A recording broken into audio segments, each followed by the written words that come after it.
ராஷ்டிர பாஷால நம்ம டிரான்ஸ்லேஷன் இன்னைக்கு பார்க்கலாம். லெசன் 1 ஆல்ரெடி பார்த்துட்டோம். லெசன் 2 பார்க்கலாம்.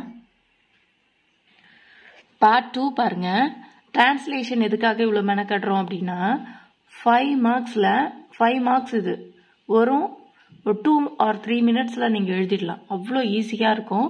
அதனால தான் 5 மார்க்ஸை வந்து நீங்கள் எஸ்ஸே நிறைய எழுதுறதுக்கு ஈஸியாக வந்து 5 மார்க்ஸ் எடுத்துடலாம். பார்க்கலாமா? ஃபர்ஸ்ட் गांधी जी ने एक बार कहा था. பாஸ்ட் டென்ஸ்ல இருக்கு. தா அப்படின்னா பாஸ்ட் டென்ஸ்ல இருக்கு. தா வாஸ் வரணும் இல்லை வேர் வரணும். இங்க நே யூஸ் பண்ணியிருந்தாங்கன்னா இங்க என்ன பண்ணணும்? இந்த தா வந்து ஹேட் வரும். சரியா? இங்கிலீஷை பொறுத்தவரையும் நம்ம இங்கிலீஷ் கிராமர் தெரிஞ்சா ஈஸியா இருக்கும். தெரியாதவங்க இப்போதைக்கு நம்மளுக்கு தெரிஞ்சுக்கிறது தா வந்து ஹேட் வரணும். இங்க நே வரல அப்படின்னா வாஸ் வரணும். गांधी जी ने एक बार कहा था. गांधी தான் एक बार ना once कहा ना told had இது சொல்லிட்டேன் இல்லையா? गांधी जी ने एक बार कहा था. இது தன்னுனா வெல்த், நம்ம சொத்துன்னு சொல்றோம் இல்லையா? தன்னா வெல்த். கயா லாஸ்ட், கயானா லாஸ்ட். தோ அப்படின்னா இஃப். कुछ नहीं गया नथिंग, कुछனா नथिंग லாஸ்ட். குச் நஹி அப்படின்னா நத்திங். ரெண்டு ஒரே வேர்டு தான். சரியா? குச் நஹிம்னா நத்திங், கயானா லாஸ்ட். ஸோ அப்போ இதை வந்து எப்படி சென்டென்ஸ் மேக் பண்றது பார்க்கலாம். அடுத்தது ஸ்வஸ்துனா ஹெல்த், கயானா லாஸ்ட். தோ குச் கயா, ஹெல்த் லாஸ்ட். ஸ்வஸ்துனா ஹெல்த், கயானா ஆல்ரெடி சொன்னேன் லாஸ்ட்னு. தோனா இஃப், குச்னா சம்திங், गया लास्ट, समथिंग लास्ट. महर ना बट. चरित्र அப்படினா कैरेक्टर. गया ना लास्ट. दो ना इफ. सब कुछ गया, एवरीथिंग. सब कुछ ना सब ना एवरीथिंग कुछ गया ना लास्ट. सो அப்போ இது மேல என்ன பண்ணுங்க? ஒன்னொன்னா எழுதிட்டே வாங்க. इसका मतलब है, इसका ना इट. இது है இருக்கா? है ना इस. it is meaning, मतलब ना meaning. it is meaning that, it's mean that it's is it இது is, so it's mean that. चरित्र ना कैरेक्टर. ही मनुष्य की, मनुष्य ना मैन. असली ना रियल. संपत्ति ना वेल्थ.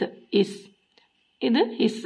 ஸோ இப்போ ஒவ்வொரு வார்த்தைக்கும் நீங்க எழுதி முடிச்சிட்டீங்க அப்படின்னா சென்டென்ஸ் ஃப்ரேம் பண்றது ஈஸியா இருக்கும். ஆன்சர் 243 இருக்கு. ஒரு வாட்டி வாசிக்கிறேன் பாருங்க. Once Gandhiji had told, if wealth is lost nothing is lost, if health is lost something is lost, but character is lost everything is lost அப்படின்னு சொல்றாங்க. இப்போ இந்த ரெண்டு லைனை தான் வந்து அங்க கொடுத்துருக்காங்க. அது இல்லாம ஒரு லைன் மிஸ் பண்ணிருக்காங்க. லாஸ்ட் லைன் என்னது? It means character. It means இந்த லைன் வந்து அங்க இல்ல. ஸோ இப்போ நம்ம எழுதிக்கலாம். It means character is real wealth. character, the man's உடைய character தான் real wealth. it means character is the real wealth of the man. சரியா? அப்படி எழுதுங்க.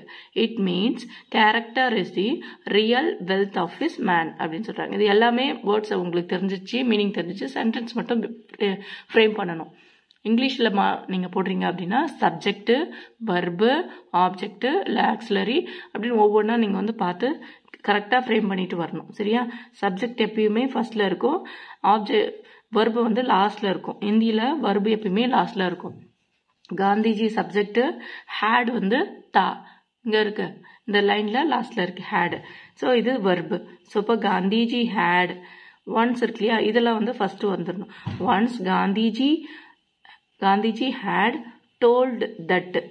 கஹா இருக்கு இல்லையா? That, told that. இந்த மாதிரி அம்மா போட்டிருந்தாங்கன்னா இந்த இடத்துல வந்து கனெக்ஷன் வேர்டு யூஸ் பண்ணணும். என்னது? தட் யூஸ் பண்ணணும். சரியா? அடுத்தது वही समाज श्रेष्ठ है और वही राष्ट्र सुखी है जिसके जनता को चरित्र अच्छा हो. वही समाज ना सोसाइटी, वही ना which சொசைட்டி. சேஷ்ட்னா பெஸ்ட். எந்த சொசைட்டி வந்து பெஸ்ட்டோ நீங்க ஒரு வார்த்தை எழுதிட்டு வாங்க, நான் சொல்றேன். Which society best is and அவர்னா அண்ட் வஹி தட் நேஷனல். ராஷ்டிரம்னா நேஷன். சுகி happy is happy, இது வந்து is. जिसकी which जनता people का चरित्र character अच्छा हो good. अच्छाனா good, சரித்திரனா character. அப்போ இதை வந்து நம்ம ஃப்ரேம் பண்ணணும். The nation and society in which the people are having good characters is always the best and happiest. The nation or society and society in which the people are having good character always best in the happiest. always எப்பயுமே என்ன பண்ணுவாங்க, பெஸ்டாவும் ஹாப்பியாவும் இருப்பாங்கன்னு சொல்றாங்க. அடுத்தது आज के बालक कल के नागरिक हैं. இது ஆல்ரெடி எல்லாருக்குமே தெரிஞ்சிருக்கும். ஆஜ்னா டுடேஸ் கேனா எஸ், டுடேஸ் இந்த இஸ் இருக்கு இல்லையா, இதுதான் ஹெய்ம். So is. ஆஜ் டுடேஸ் சில்ட்ரன்ஸ், பாலக்னா சில்ட்ரன், கல்னா டுமாரோ, நே நாகரிக்னா citizen. Today children are tomorrow citizens. இந்த இஸ் வராது, ஆர் வரும். ஏன்னா வந்து ப்ளூரல் ஹெய்ம் போட்டிருக்காங்க இல்லையா, plural. Today's children are tomorrow citizens. இது ஹேவ் வந்தாதான் இஸ், மேலே புள்ளி வச்சிருக்காங்க. ஸோ அதனால ஆர், ARE ஆர் போடணும். சரியா. அடுத்தது इसलिए उनके चरित्र का निर्माण करना समाज और राष्ट्र का पहला कर्तव्य है.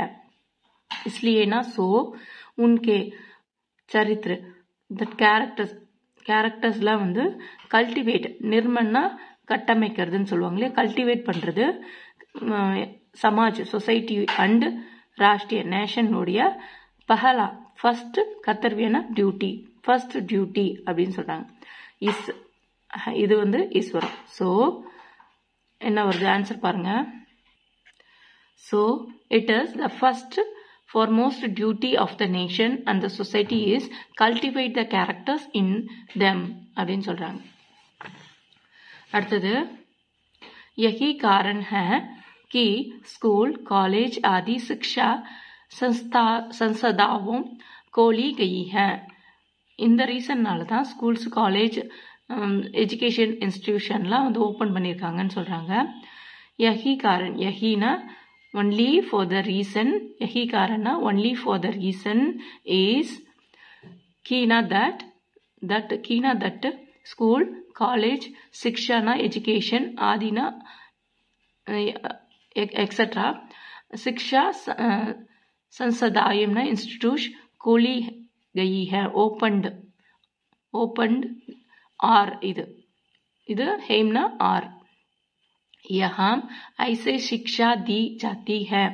यहाँ ना यह ऐसी, सच, ऐसी ना सच, शिक्षा ना एजुकेशन, दी अभी ना प्रोवाइड, दी जाती है ना प्रोवाइड है ना इस, जिससे सो दैट लड़कों ना चिल्ड्रंस வந்து கேரக்டர்ஸ், चिल्ड्रंस कैरेक्टर सुधार जाए. सुधार அப்படின்னா रिफॉर्म्ड, सुधारना रिफॉर्म्ड जाए. இப்ப பாருங்க, இது என்ன சொன்னாங்க, education institutions like schools and லைக்னு சொல்றோம் இல்லையா, அந்த ஆதி அப்படின்னு பற்றி சொல்ல, அதுதான் like schools and colleges have been established only for the reason such kind of education is provided here so that the character of the children be reformed அப்படின்னு சொல்றாங்க. இப்போ என்ன பண்ணுங்க, ஒரே வாட்டி இதை வாசிச்சிருங்க.